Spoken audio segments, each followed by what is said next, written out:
தமிழக சட்டப்பேரவை நடைபெற்று முடிந்திருக்கிறது. கடந்த 6ஆம் தேதி தொடங்கி 11ஆம் தேதி வரை 6 நாட்கள் நடைபெற்று முடிந்திருக்கிறது.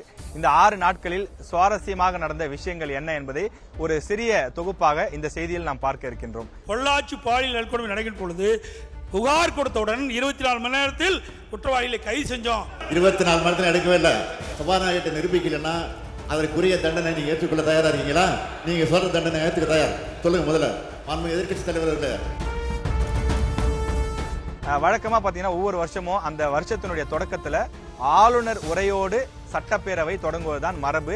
பல ஆண்டுகளாக அதுதான் தமிழக சட்டப்பேரவையில் பின்பற்றப்பட்டு வருகிறது. எனவே இந்த ஆண்டும் தமிழக அரசுக்கும் ஆளுநருக்கும் முரண்பாடுகள் இருந்தாலும் அவருக்கு முறைப்படி அழைப்பு கொடுக்கப்பட்டது.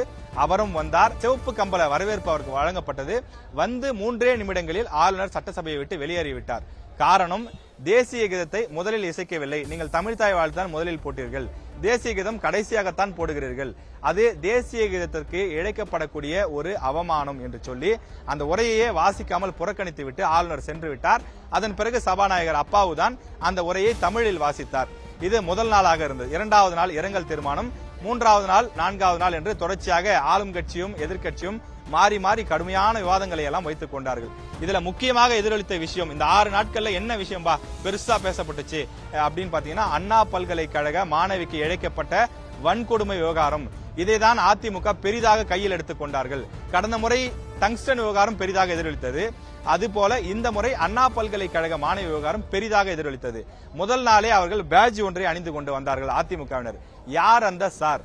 அந்த கொடுங்கோலன், அந்த ஞானசேகரன் என்பவர் போனில் பேசியதாக சொல்லப்படும் அந்த சார் யார் என்பதை இந்த உலகுக்கு தெரியப்படுத்த வேண்டும். உண்மை குற்றவாளியை விசாரித்து யாரும் தப்பித்து விடக்கூடாது, அதற்கு ஒரு நியாயம் வேண்டும் என்று சொல்லி அவர்கள் அந்த பேட்ஜை அணிந்து கொண்டு வந்தார்கள். அது மட்டும் இல்லாமல் 3வது நாள் ஒரு மாஸ்கை அணிந்து கொண்டு வந்தார்கள். டங்ஸ்டன் சுரங்கத்திற்கு எதிர்ப்பு தெரிவித்து அதிமுகவினர் மாஸ்க் அணிந்து கொண்டு வந்தார்கள். அது மட்டும் இல்லாமல் கருப்பு சட்டையும் தொடர்ச்சியாக 2 நாட்கள் அணிந்து வந்தார்கள். இதற்கு காரணங்கள் அண்ணா பல்கலைக்கழக மாணவி விவகாரம், சட்டம் ஒழுங்கு பிரச்சனை, இப்படி பல்வேறு விஷயங்களுக்கு எதிர்ப்பு தெரிவிப்பதற்காக நாங்கள் இந்த கருப்பு சட்டையை அணிந்து வந்தோம் என்று சொன்னார்கள். கருப்பு சட்டையை அணிந்து வந்ததால் சட்டப்பேரவையினுடைய கேமராக்கள் அந்த பக்கம் திரும்பவே இல்லை, ஒருபுறம் மட்டுமே இருந்தது. அதாவது சபாநாயகரை காண்பித்தார்கள், ஆளும் தரப்பில் இருக்கக்கூடியவர்களை காண்பித்தார்களே தவிர எதிர் வரிசையில் அமர்ந்திருக்கக்கூடியவர்களுடைய அந்த முகங்களை காட்டப்படவே இல்லை. அதனால் 3வது நாள் தங்களுடைய அந்த கருப்பு சட்டையை கழட்டி வைத்துவிட்டு மீண்டும் வெள்ளை சட்டைக்கு அவர்கள் மாறிவிட்டார்கள். ஆனாலும் 6 நாட்கள் தொடர்ந்து யார் அந்த சார் பேட்ஜ் அணிந்து கொண்டுதான் அதிமுகவினர் வந்தார்கள். அதிமுகவினுடைய கேள்விக்கு தமிழக முதலமைச்சர் மு க ஸ்டாலின் விரிவாக பதிலளித்திருந்தார். அண்ணா பல்கலைக்கழக விவகாரத்தில் எங்களுக்கு தகவல் கிடைத்தவுடன் உடனடியாக எஃப்ஐஆர் போடப்பட்டது. குற்றவாளி சில மணி நேரங்களில் கைது செய்யப்பட்டார். தற்போது அவர் சிறையில் இருக்கின்றார். நாங்கள் யாருக்கும் சப்போர்ட் செய்யல, யாரையும் நாங்கள் காப்பாற்ற நினைக்கல. அந்த ஞானசேகரன் திமுக அனுதாபி, அவன் திமுக உறுப்பினர் கிடையாது. திமுக உறுப்பினராக இருந்தால் நாங்கள் கட்சியை விட்டு நீக்கி இருப்போம். கட்சியின் உறுப்பினராக இல்லாத நபரை நாங்கள் எப்படி கட்சியிலிருந்து நீக்க முடியும் என்றெல்லாம் அவர் கேள்வி எழுப்பியிருந்தார். இப்படி பரபரப்புக்கு பஞ்சம் இல்லாமல் இந்த சட்டப்பேரவையினுடைய கூட்டத்தொடர் விவாதமானது நடைபெற்றது. அதே போல அண்ணா நகர் பாலியல் வழக்கு தொடர்பாகவும் அதிமுகவினர் மீது குற்றச்சாட்டை முன்வைத்து திமுகவினரும் பதிலடி கொடுத்தார்கள், பதாகைகளை காண்பித்தார்கள். இப்படியாக அந்த வாதங்கள் சென்றது. இந்த கூட்டத்தொடரில் மிக முக்கியமாக நிறைவேற்றப்பட்ட சில தீர்மானங்கள் என்று பார்க்கும்போது, வனவிலங்கு சட்டம் அது தொடர்பான மசோதா ஒன்று கொண்டு வரப்பட்டது. உள்ளாட்சி தேர்தலை நடத்தாமல் தள்ளி போடுவதற்கும் தனி அதிகாரிகளை நியமிப்பதற்கு அரசுக்கு அதிகாரம் வழங்கியும் ஒரு தீர்மானம் நிறைவேற்றப்பட்டது. எனவே அந்த சட்ட திருத்தம் கொண்டு வரப்பட்டது. அது ஒரு முக்கியமான விஷயமாக பார்க்கப்படுகிறது. அதையெல்லாம் காட்டிலும் பாலியல் குற்றங்களில் ஈடுபடக்கூடியவர்களுக்கு மிக கடுமையான தண்டனை, இது இந்த சட்டமன்ற கூட்டத்தொடரில் கொண்டு வரப்பட்ட முக்கியமான ஒரு அம்சமாக பார்க்கப்படுகிறது. இணையதளங்களில் பெண்களுக்கு பிரச்சனை கொடுப்பது, பெண்களை பின்தொடர்ந்து கொண்டு செல்வது, பெண்களை அச்சுறுத்தக்கூடிய வகையில் நடந்து கொள்வது, இது போன்ற விஷயங்களுக்கெல்லாம் கடுமையான சட்ட தண்டனைகளும் அபராதமும் விதிக்கப்படும் என்று சொல்லப்பட்டது. அதே போல காட்டு விலங்குகள் பன்றியை வேட்டையாடுவதற்கு விவசாயிகளுக்கே உரிமை கொடுக்க வேண்டும் எனவும், மயில் முட்டைகளை உடைப்பதற்கு அனுமதி வேண்டும் எனவும் அமைச்சர் செங்கோட்டையன், முன்னாள் அமைச்சர் செங்கோட்டையன் கேள்வி எழுப்பியிருந்தார். இதுபோன்ற பல விஷயங்கள் இந்த சட்டமன்ற கூட்டத்தொடரில் பெரிய விவாத பொருளாக இருந்தது. நேற்றைய தினம் எதிர்க்கட்சித் தலைவர் கிட்டத்தட்ட 3 மணி நேரம் பேசியிருந்தார். சட்டமன்ற உறுப்பினர்கள் அனைவருமே சோர்ந்து போய்விட்டார்கள்.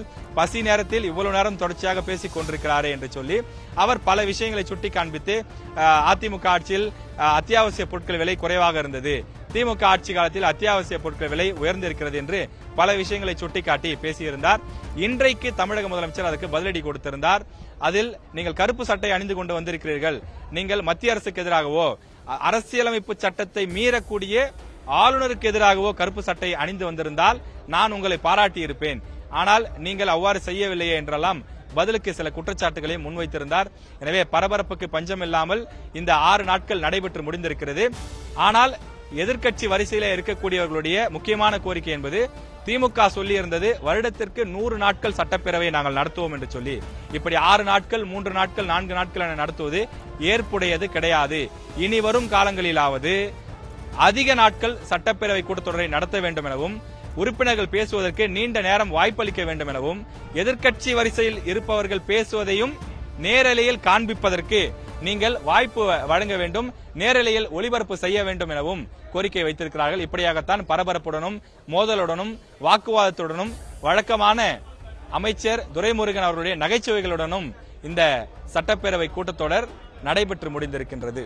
மீண்டும் இந்த சட்டப்பேரவை கூட்டத்தொடர் எப்போது தொடங்கும் என்று குறிப்பிடாமல், தேதி குறிப்பிடாமல் ஒத்திவைப்பதாக சபாநாயகர் அறிவித்திருக்கின்றார். எனவே இந்த சட்டப்பேரவையில் அறிவிக்கப்பட்டிருக்கக்கூடிய திட்டங்கள் எல்லாம் விரைவாக செயல்பாட்டிற்கு வர வேண்டும் என்பதுதான் மக்களுடைய எதிர்பார்ப்பாகவும் இருக்கிறது. ஒளிப்பதிவாளர் கருப்பையாவுடன் செய்தியாளர் ராஜேஷ்குமார். செய்திகளை உடனுக்குடனும் துல்லியமாகவும் தெரிந்து கொள்ள சப்ஸ்கிரைப் பண்ணுங்க.